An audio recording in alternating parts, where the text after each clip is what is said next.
So when you're betting on sports, obviously you're doing it to make some money.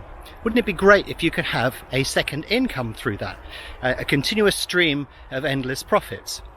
So I have an idea for you. What about if you give your money to somebody who's been doing this successfully for years, who has a proven track record, and will do that in return for a small cut of any profit that you make? Well, this has actually been going on for quite a few years through sports betting hedge funds, and I thought it was about time that we took a deep dive into this part of the industry.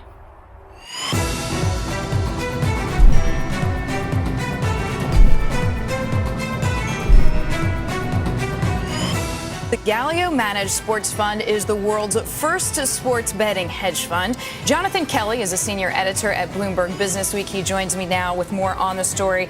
That's right. Galileo is just like any other hedge fund. They make hundreds and thousands of transactions every week. The difference is they're betting on the outcome of soccer matches, rugby matches. They view this as any other market transaction. They don't simply throw money on a game and watch the duration of it. They come in at a certain odds and they decide how they're going to exit and if they have to take a loss. Well, Galileo, I like to tell you that they're expecting 15 to 25% returns, which sounds a bit Soros-like. John, thanks for stopping by. John Kelly, editor of Bloomberg Businessweek, on that story. So for many years in sports betting markets, it was impossible to win. There was a simple exchange of value between you and the bookmaker or the sports book, and that was that you would have a little bit of entertainment and they would have your money. There was no way that you could win in the long term for a number of reasons. So during the dot-com boom in the late 90s, the early 2000s, I happened to be in the right place at the right time. I had lots of experience in betting, gambling, whatever you want to call it, on sports, but I also had a lot of experience in financial markets. And when betting exchanges were born, this was just the perfect moment for me. I knew exactly what to do and how to do it. So I set about trying to figure out how to trade on betting exchanges the same way that you would trade in financial markets. I created BetAngel to help me do that. And then all of a sudden, I was able to prove that it was possible finally to be able to make a living by trading or betting on sports, whichever you prefer to call it. And I went out to financial market exhibitions and conferences and shows and all of these things to evangelize and talk about exactly what I was doing. And the phrase that I would use would be that you could trade the sports markets exactly the same way that you could trade the stock market. But I didn't realize at that time that what was going to happen next was that you would start to see sports hedge funds. So when sports betting hedge funds appeared, you would think that I would be overjoyed. Finally, vindication of what I've been saying for some period of time, that you can actually not only bet profitably, but you can trade the sports market the same way that you would trade the stock market. And in fact, there was a lot of talk from people starting up funds that were saying more or less the same sort of thing. I guess one of the bigger differences that we have versus other people is we tend to look a lot at the movements of the order book and see, is it causing moves that are disproportionate to what we expect? But the biggest problem that I had with sports trading was not getting profitable. The biggest problem that I had was putting enough money through the market. And you're sort of thinking, well, hold on a second here. Aren't the markets worth billions? Don't they turn over billions? And the answer to that is yes, they do. Sports betting markets match billions of pounds a year on betting exchanges. But the way to look at that is that's divided over a very large number of events. And the best way to explain this quickly is if we have a look at BetAngel. I've set up BetAngel here to look at all of the racing from the UK, Australia, and the US. And if I actually mark and then remove these markets from BetAngel, it brings up the number of markets that you can see over the course of this particular day. So on this particular day, I could have traded 331 markets. And you're sort of thinking, well, you know, you could put millions through those markets. Well, yes and no, because the problem that you've got is these markets work in a sequential format. The best way to summarize that is to basically say that when one market starts and finishes, another one starts up almost immediately behind it. It's not like in financial markets where the stock market is worth trillions and basically your participation in it is only limited by scale. You could invest 100 million, you could invest $1 billion, you will find a home for it in a financial market. And that is because a financial market is continuous. It's always open, it's very large, you can invest money and pull money in and out. There is no start and end time effectively to that.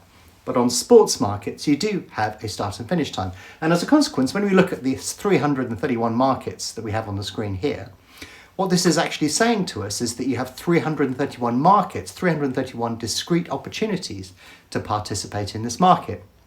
So if I had £1,000 in my trading bank, I could trade in and out of each one of these markets and effectively leverage that to a total of £331,000 traded. So what I'm saying here is I'm putting £1,000 in the market, and for each opportunity that I'm taking up, I get the opportunity to repeat that a few minutes later on another market. So with just a bank of £1,000, I can actually generate trading turnover of 331,000. There is no need to go to anybody and raise money. And that was the crux of the problem. When people were pitching and asking for money to invest in these funds, my angle on this was, well, you don't actually need to. There is no need to raise money, because even with a tiny bank on a sports market, it's not like a financial market, you actually get the opportunity to reuse that bank continuously. And that gives you a massive leveraging effect within the market. There is absolutely no need to go out and raise money to do that. So how have sports betting hedge funds done? Well, you can guess by the narrative of this video, not very well. And in fact, you could say it's been an absolute, complete and utter disaster. Because as we now know, there's no need to raise money. If you're an individual trader, you've probably got even if you've got a small bank, you've got enough to be able to work with. And if you're a syndicate and you have access to your own funds and several levels of expertise, that will work particularly as well. But going out to raise money to invest in a fund doesn't make any sense, because you can't deploy it in the market. And even if you could, you'd influence the outcome of the result negatively against you. It works against you. It's nothing like a traditional financial market.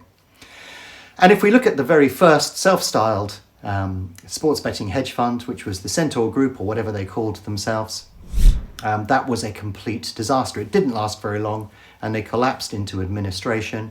And when the auditors were sent in, it turned out that not only had they lost a lot of money, but there were all sorts of strange things going on within the company itself. And that resulted in the directors being banned for 8 years. I had a look at some of the records from the Centaur Group, and I actually managed to get hold of some of the ledgers where I actually was able to examine some of the bets that they placed. Have a look at them yourself and have a casual browse through them and consider whether these were actually trading positions, whether these were legitimate bets, or whether they just felt so under pressure to actually deploy some of the money and getting the returns, they actually ended up resorting to gambling.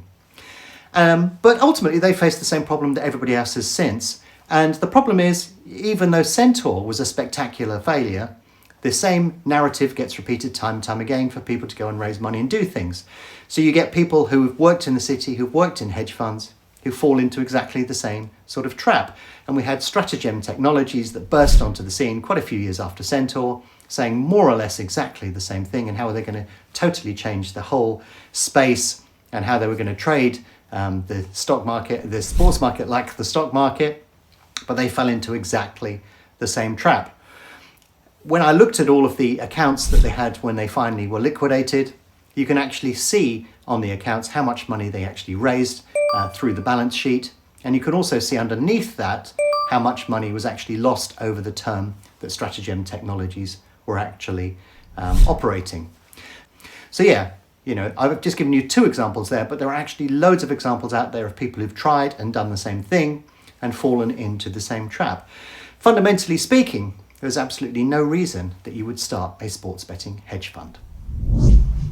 So the great thing about modern betting markets are that you can actually profit. I'm not going to say that you can get an income from betting, because it's not an income. You're speculating, you're trying to find value, you're trying to find an edge, but it is perfectly possible to profit, because that's something that I've done for the last 2 decades, and there are loads of people doing that now. And the great thing from an individual perspective is it works really well if you're a small trader with a small bank, because you can deploy that money in the market repeatedly. You can get a small margin out of each of those markets, and that soon adds up to something much, much bigger.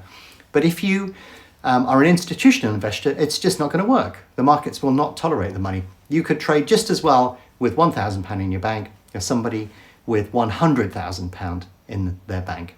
And that is simply because of the way that the markets are structured. And if you're looking for somebody else to manage your money, don't do it, because if they're successful, there's no need for them to actually be able to do or to have to go out and actually raise any particular money. If you're working within a small group or you're collaborating with somebody, that's quite different from having to go out and raise money to put into a hedge fund. And as always within life, if you find that there's somebody that's trying to get hold of your money to do something with it, it's probably because they want you to take the risk rather than themselves. So yeah, the practical upshot of all of this is that it is possible to profit. And the great thing about the way that betting exchanges work is that actually works better for you if you're a smaller trader.